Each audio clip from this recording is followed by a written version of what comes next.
kedua hasil analisis menunjukkan bahwa tabel sama keterangan tabel itu yang tidak konsisten. Oh iya, Hadir Pak. pastinya ya. sebagai pemanfaatan untuk kebutuhan air bersih sehari-hari. Alasan saudara mengambil unsur Fe itu apa? Parameter Fe ya Hadir Pak. Tambahan satu lagi yang di draft itu tidak terlalu penting bagi saya melakukan pengamatan litologi ya di lapangan. yang tergambar pada peta. Oke, yang kedua tadi Mas Martin. Baik Pak. Silakan Mas.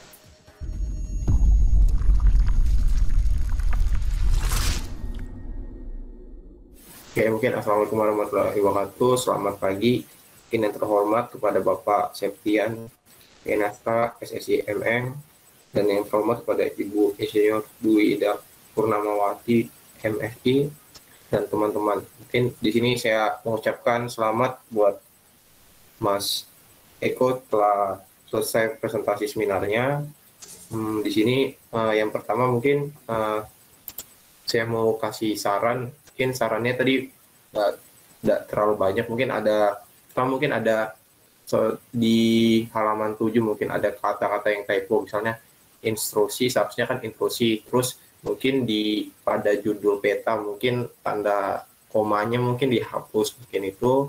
Yang ketiga mungkin ada koordinat, misalnya kalau di draft kan pakai BT maupun LS, tapi kalau di peta mungkin mungkin masih pakai bahasa asing ya.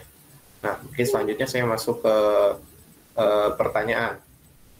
Pertanyaan pertama, mungkin di sini kan saudara membuat peta geomorfo. Nah, saya menanya, mengapa saudara lebih memilih membuat peta geomorfo? Kenapa landasan kuat apa yang saudara pilih? Kenapa harus membuat peta geomorfo untuk terhadap pengaruh kualitas air tanah? Mengapa tidak membuat peta geologi dibanding membuat peta geologi? Terus yang kedua, di peta geomorfo saudara kan mengambil satuan bentang alam denudasi tuh. Jadi data apa yang memperkuat saudara itu mengambil bentang alam denudasi, yaitu denudasi perbukitan terkikis. Terus yang ketiga mungkin kan di sini mungkin saya nanya yang ketiga, mungkin apa latar belakang yang kuat saudara mengambil judul tentang analisis kualitas air tanah buat kebutuhan sehari-hari di daerah tersebut? Apakah dasar dari penelitian sebelumnya mempunyai masalah tentang air tanah? Mungkin itu saudara Eko. Terima kasih Pak. Terima kasih untuk pertanyaannya, Saudara Martin. Untuk pertanyaan yang pertama itu, alasan saya membuat peta geomorfologi, sedangkan untuk peta langsung jawab aja. Untuk peta geomorfologinya, alasan saya tidak membuat peta geologi karena menurut saya kurang terlalu efisien sih bagi saya, tidak terlalu penting juga karena saya sudah melakukan analisis untuk litologi Fe-nya juga. Saya sudah melakukan analisis apabila kandungan Fe atau tidak melebihi dari 1, itu sudah sangat sudah cukup baik untuk sebagai pemanfaatan untuk kebutuhan sehari-hari. Itu alasan pertama kenapa saya tidak membuat peta geologi. Nah, untuk geomorfonya sendiri ada pengaruhnya terhadap kualitas air tanah seperti bentang alam fluvial. Karena dilihat dari bentang alam fluvialnya sendiri, dataran aluvial kan yang lumayan padat warga. Nah, di sini bisa mempengaruhi kualitas air tanah sendiri akibat dari proses pencemaran karena kerapatannya penduduk di daerah sekitar. Nah, untuk bentang alam denudasional juga sangat lumayan berpengaruh karena di setiap kerapatannya vegetasi akan mempengaruhi juga untuk kualitas air tanahnya tersebut.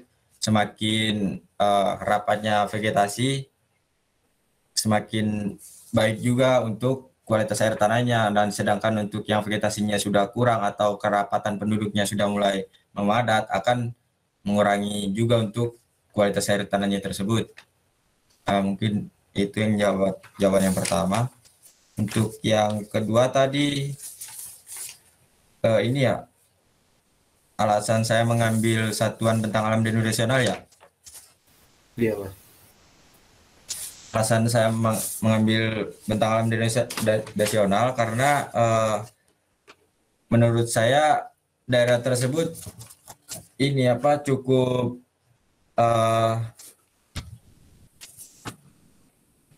adanya pelapukan di perbukitan tersebut, pelapukan dan erosi yang cukup tinggi di daerah tersebut. Di draft di situ saya sudah menjelaskan juga untuk foto dan lain sebagainya, karena perbukitan tersebut sangat dipengaruhi oleh pelapukan dan erosi. Itu alasan pertama saya mengambil bentang alam Denu Nasional. Untuk yang ketiga ya, latar belakang saya mengambil studi kasus daerah tersebut karena ketertarikan saya di daerah tersebut cukup tertarik ya, karena belum ada yang melakukan analisis untuk air bersih ya untuk kebutuhan sehari-hari. Karena itu alasan utama saya mengambil di daerah tersebut. Mungkin itu aja sih, Pak. Mas Mungkin Martin, ada yang kurang? Mungkin dari jawaban Mas Eko. mau saran dikit ya Pak ya. Mungkin pada saat latar belakang ya, mungkin kalau saran saya latar belakang kan kalau di draft di sini kan latar belakangnya dia cuman ketahui itu paleontologi mempengaruhi kualitas. Setelah saya tadi dengar tadi tidak ya, mungkin kalau hanya bahasannya segitu mungkin bisa walaupun nggak buat peta geologi, mungkin di pada subbab atau dijelasin lah pada geologi penelitiannya itu gimana kondisi batuannya. Terus yang saya rasa seharusnya saudara mungkin pada saat latar belakang ambil, saudara bisa saja itu ada kasus mungkin di daerah situ yang mungkin jadi ketertarikan saudara mengambil daerah tersebut, mungkin bisa saja ditambahin di draftnya. Mungkin sekian Pak dari saya Pak. Terima kasih Pak. Oke, makasih Mas Martin sarannya. Bisa dieksekusi Mas Eko sarannya? Bisa, Pak. Bisa ya. Jadi Bisa. mungkin kurang informasinya saja di situ. Baik, Pak. Sehingga menjadi tanda tanya ketika kok nggak ada peta geologinya. Di latar belakangnya kamu tadi pertimbangannya belum ada data ya. Atau mungkin kalau ada kejadian ya bisa ditulis di situ. Tapi karena tadi kamu menjawabnya tidak ada data ya silakan diinformasikan. Kalau belum, kalau sudah ya nggak apa-apa. Berarti sudah benar. Terus tadi denudasi, geomorfo, sama tadi latar belakang ya. Memang penting latar belakang menjadi informasi yang jelas kenapa seseorang itu meneliti. Jadi nggak asal ikut-ikutan. Wah, temannya ngambil tema ini, saya juga ikut gitu. Ya mungkin itu faktor kesekian, tapi faktor yang harus ditulis secara ilmiah juga harus ada gitu ya. Ini kan karena forumnya forum ilmiah, jadi tidak asal-asalan nulis, karena nulisnya pun di sini ada pedomannya, ada urut-urutannya. Jadi nggak bisa kesimpulan itu di depan gitu ya, teori di belakang, terus babnya jumlahnya tidak sama dengan pedoman itu jangan ya. Termasuk tadi yang mungkin pertanyaan masih saya balik ke yang ke satu tadi ya, ini kan di tabel 1-2 ini kan ada parameter-parameter baku mutu yang menurut menteri itu. Nah, ini kan sebenarnya kamu bisa membandingkan tadi ya, saya kelewatan tadi untuk di sini. Membandingkan kenapa dipilihnya besi bukan fluoride atau kesadahan atau mangan nitrat dan lain-lain. Karena kalau yang angkanya di sini lebih kecil dari besi pun juga ada gitu. Dan mungkin kalau ada informasi di sana itu apa tuh, sawah atau permukiman atau apa Mas di sana? Sawah, sungai itu ada bekas penambangan. Permukiman ada nggak? Perumahan ada. Enggak ada sih. Desa Pak, desa. Nah ya, ada rumahnya nggak? Ada Pak, ada. Ada, ya. Makanya saya takut ini tempatnya tempat tertinggal atau gimana gitu kan. Ada rumahnya kan, bukan dari tenda atau dari penampungan sementara kan, ada rumahnya. Artinya kan ya paling tidak ada pendekatan jawaban juga nanti untuk kenapa saya besi. Karena kalau kesadahan pun sebenarnya ada potensi, tapi mungkin nggak besar karena mungkin permukimannya juga nggak padat misalnya. Oke, itu untuk pembahas 1 sama 2 dari mahasiswa. Sebelum ke Bu Wiwi, saya beri kesempatan kepada audiens kalau ada yang ingin menanyakan atau memberi saran. Izin masuk, Pak. Ya, silakan alumni.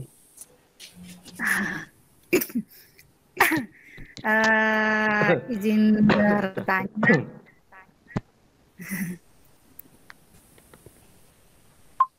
Perkenalkan, nama saya Tiara Mbarsari.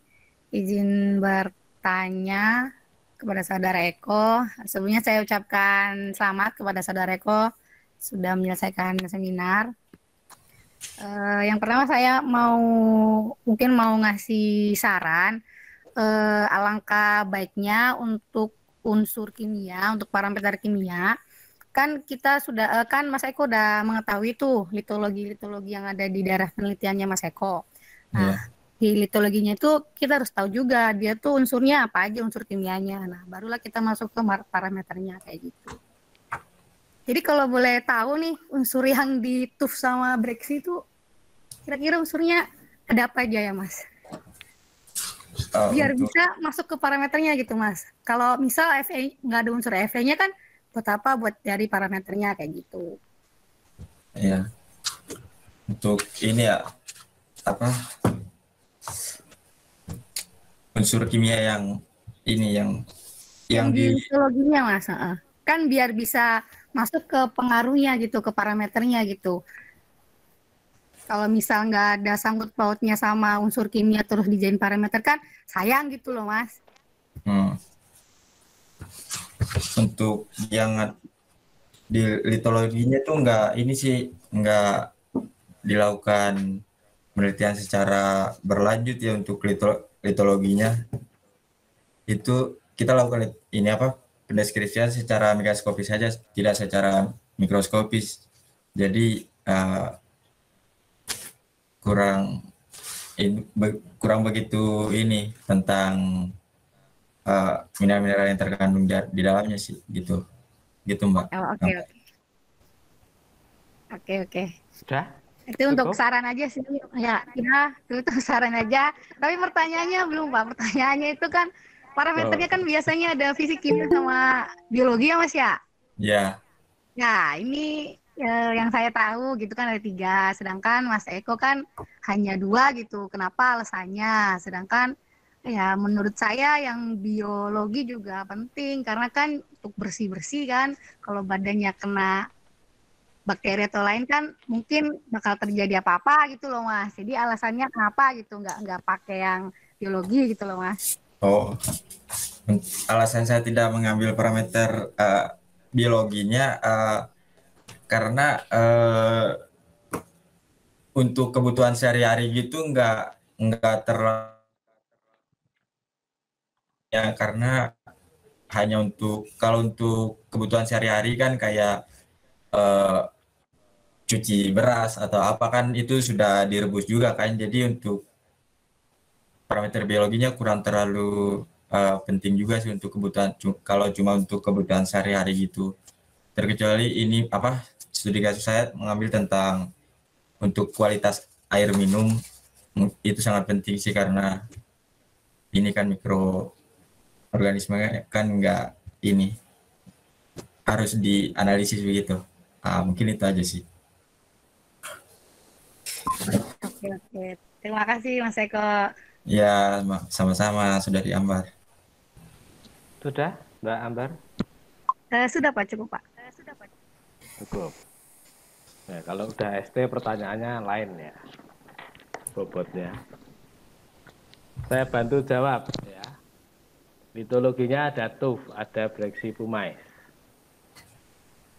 Ada abu vulkan, tufnya tadi ya. Terus fragmennya ada gumpalan, fragmen debu, semen, silika. Itu yang di breksi pumaisnya. Kan kamu harusnya tadi bisa jawab ini Mas Eko. Walaupun ini tadi sekarang mikroskopis. Biar ada jawabannya juga gitu. Jadi kan nanti ditanya apa litologinya. Supaya nanti nyambung dengan parameternya. Berarti yang kamu anggap penting itu hanya besi, Mas. Ada parameter-parameter lain juga sih Pak yang fisik sama fisiknya ada apa? 4. Yang Untuk yang fisiknya itu ada warna, kekeruhan, bau sama suhunya Pak. bukan yang kimia. Untuk yang kimianya ada keasaman. Itu yang kamu anggap penting. Ya, semua sih Pak. Semua. Iya. Berubah lagi jawabannya. Jadi tidak hanya besi ya. Berubah lagi. Semua sih Pak. Keasaman. Semua penting. Semua penting. Oh, berubah lagi ya. Jadi ya ada pH, besi, fluoride, kesadaan, mangan, nitrat, deterjen dan lain sebagainya. Ya, jadi pentingnya mempertimbangkan parameter, kembali lagi ini parameter ya. Itu karena memang kondisi daerahnya seperti apa itu harus diketahui dulu. Kalaupun kamu tidak mapping ya dijabarkan di sini kan tadi sudah. Jadi itu bisa jadi jawaban atau pertimbangan kenapa saya makainya besi atau parameter yang lain yang dia menyusun di litologi tadi. Jadi itu tidak sembarangan langsung diambil gitu ya, sembarangan langsung dipilih. Oke, mungkin itu ada lagi audien alumni yang lain, Kelvin Ini untuk bertanya atau Pak. Mas Joel? Oh ya. Perkenalkan nama saya Joel Pitoy. Yang pertama ucapkan banyak selamat kepada Mas Eko yang bisa maju seminar. Untuk pertanyaan, di sini kan Mas Eko mengambil 2 sampel. Itu kenapa alasan dari Mas Eko mengambil 2 sampel, hanya mengambil 2 sampel, dan apakah ada syarat-syarat tertentu dalam pengambilan sampel tersebut? Terima kasih. Ya, langsung Mas Eko. Untuk syarat tertentu pengambilan sampelnya itu ini sih cuma semisal ada litologi yang berbeda mungkin dilakukan pengambilan sampel di 2 titik apabila ada litologi yang berbeda. Di setiap litologi yang berbeda bisa saja apabila ada 3 litologi di daerah penelitian mungkin dilakukan di setiap litologi yang berbeda karena di setiap litologi yang berbeda itu memiliki kandungan-kandungan mineral yang tidak sama kan, jadi harus dilakukan penelitian di setiap litologi masing-masing. Bisa saja di sampel satunya banyak Fe-nya, pH-nya, pH-nya yang tinggi. Bisa saja berbeda sih di setiap ini ya, sampel 1, 2 maupun 3-nya nanti. Mungkin itu aja sih, Mas Yoel, Saudara Yoel. Kena Mas Yoel? Iya Pak. Ya. Terima kasih Saudara Eko. Ya, sama-sama Saudara Yoel Pitoy. Tadi apa Mas? Karena litologi. Iya Pak, Pertimbangannya. perbedaan litologi. Nah, di sini jadi kelihatan ya perbedaan litologinya nggak kelihatan di peta karena memang nggak dipetakan gitu. Kan jadi bias nanti ini beda litologi lah, mana litologinya hanya di deskripsi gitu. Ya memang sekali lagi itu menyesuaikan ya, bikin peta di situasi penelitian itu dibutuhkan atau tidak. Kalau itu jadikan pertimbangan ya harusnya memang ada. Tapi kalau itu tidak dijadikan pertimbangan dan kebetulan faktornya juga tidak berpengaruh ya nggak usah. Enggak, ini terjebak nih kamu nanti jawabannya dari beberapa pertanyaan yang masuk akhirnya kejebak kamu ya. Di sini harus ternyata memang ada pertimbangan litologi. Kalau tidak dipetakan ya jabarannya harus lebih rinci. Gitu, harus lebih rinci. Misalnya di selatan sama utara sungai itu apa bedanya gitu kan. Jadi tidak hanya deskripsinya saja tapi mungkin lebih ke deskripsi persebarannya sampai mana gitu. Itu kalau memang tidak ada info dalam bentuk petanya. Jadi deskripsinya harus lengkap. Karena di sini hanya sepotong saja sih. Tadi yang ditanyakan juga. Gitu Mas Eko. Ada lagi audien? Alumni yang lain boleh loh. Saran aja Mas Pak. Kelvin. Wah ya kan. Beda memang. Terima kasih atas kesempatannya. Yang saya hormati Bapak Venestra ST Emeng selaku dosen wali ya Pak, dan Ibu yang saya paling hormati Ibu Insinyur Dwi Indah Purnawati MSI selaku mantan dosen pembimbing saya dulu. Sehat-sehat Bu ya. Saran aja Mas Eko ya, buat kedepannya kan ini saudara presentasi seminar ya. Apa yang saudara bahas, mau air atau apapun itu tolong untuk, kan ente seminar kan buat semua orang, bukan buat angkatan sendiri. Kalau link draft dan petanya nggak di-share, saya kebetulan masuk telat. Ini kan saya nggak tahu apa yang harus saya lihat untuk saya bahas gitu. Jadi tolong Mas, ini sebetulnya aduh. Tapi ya udah nggak apa-apa, saya maklumi karena Mas Eko ini kondang gitu. Tapi lain kali tolong di-share itunya. Share peta sama draft, dibuat link Google Drive, tahu kan Mas Eko ya? Iya, tahu Mas. Ada tutorialnya di YouTube kok. Itu aja Pak, terima kasih Bu. Salam sehat Pak. Selamat Mas Eko. Ya, makasih Mas Kelvin. Ya. Terima kasih Mas Kelvin. Sekedar revisi ya Mas, saya pembimbing bukan walinya. Mungkin sudah alumni agak lupa-lupa gimana gitu ya. Oke, itu masukan untuk teknis saja tadi dari Mas Kelvin. Dengan background kayaknya baru biolistrik gitu ya. Oke, ada lagi audiens yang lain? Kalau tidak ada, saya langsung ke dosen wali, Ibu Insinyur Winda Purnawati MSI, untuk membahas sebenarnya Saudara Eko. Monggo Bu Wiwi, waktu dan tempat saya serahkan sepenuhnya.